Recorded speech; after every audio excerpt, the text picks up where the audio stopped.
এই যে শরীরের গামটা দেখতেছেন না, এটা একটা ডাক্তারের হয়রানির কারণে শরীরের গামটা। গত রাত্রে সুনামগঞ্জ সদর হাসপাতালে অর্থাৎ 23শে এপ্রিল 11:45 আড়াই মাসের শিশু বাচ্চা আমার বাতিজাকে নিয়ে আসে। কারণ সে সন্ধ্যার সময় কান্না করছিল, এইভাবে ঠ্যাংগুলা হাতগুলার এবার টানাইয়া চোখ উপরে দিয়ে কান্না করছিল। ভাবলাম কিছু একটা হয়েছে। এখানে নিয়ে আসার পরে 11:45 বাজে, তখন ডিউটির একটা অফিসার অনেকে বললাম যে সন্ধ্যার সময় বাচ্চাটা এইভাবে কান্নাকাটি করছে। মানে মাথায় হাত দিয়ে পেটে হাত দিয়ে বলল এটা অনেক সময় ব্রেইনের চাপের কারণে হয়ে থাকে, তারপর সিকানি হয়ে থাকে, জ্বর থাকলে। আমি বললাম যে জ্বর তো নাই বাচ্চার, এখন কী করণীয়, চিকিৎসাটা কীভাবে করানো যায়। উনি বললো সবচেয়ে ভালো হবে আপনি সিলেটে নিয়ে যান। সিলেট বললে আমাদের একটা আতঙ্ক আসে, বিশেষ করে রুগীদের সাথে যারা আমরা আসি।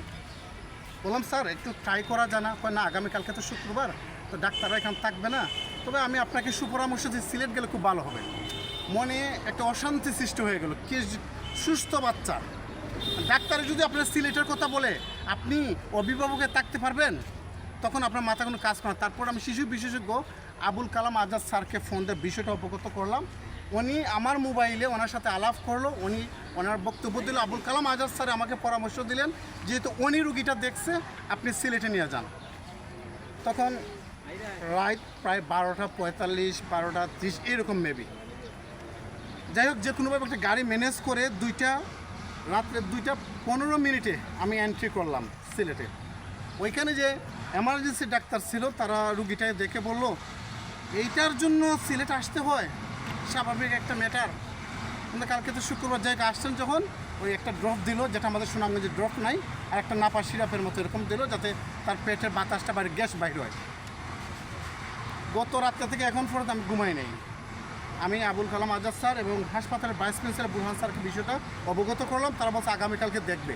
তারা তো দেখবে, কিন্তু আমার যে আক্কেওয়ালা বাস গেল, আমার না হয় টাকা আছে, আমি খরচ করলাম, আমার সাথে যদি তারা এইরকম অগুরুত্বহীনভাবে আমার বাতিটাকে দেখে, তো গ্রামের সহজ সরল মানুষগুলাকে তারা কিভাবে দেখে? মানে কিছু হইলে সিলেট চলে যান, মানে সিলেট যদি যেতে হয় তাহলে এই সদর হাসপাতাল কিসের জন্য? হ্যাঁ, মর্মস্য রুগী আছে যেতে পারে, কিন্তু আমার বাতিদা এখন তো সুস্থ, তার মানে এটা আমি প্রমাণ করতেছি যে আমার বাতিদাই সুস্থ, আমি অখুশি। কিন্তু আমি যে হয়রানি শিখাব, তারা তো একটু ট্রাই করতো অন্তত 1 থেকে 2 ঘন্টা, তাইলে কি হইতো না? এখন আমি খবর নিয়ে দেখলাম উনি এমবিবিএস না, যার কারণে এটা হয়েছে। ভিডিওটা 24শে এপ্রিল 2026 আমি এই টাইমে ভিডিওটা করে রাখলাম। ভিডিওটা আউট হবে, আমি এটা দেখার আছে, এগুলো বুঝার আছে আমার, এগুলো কাট।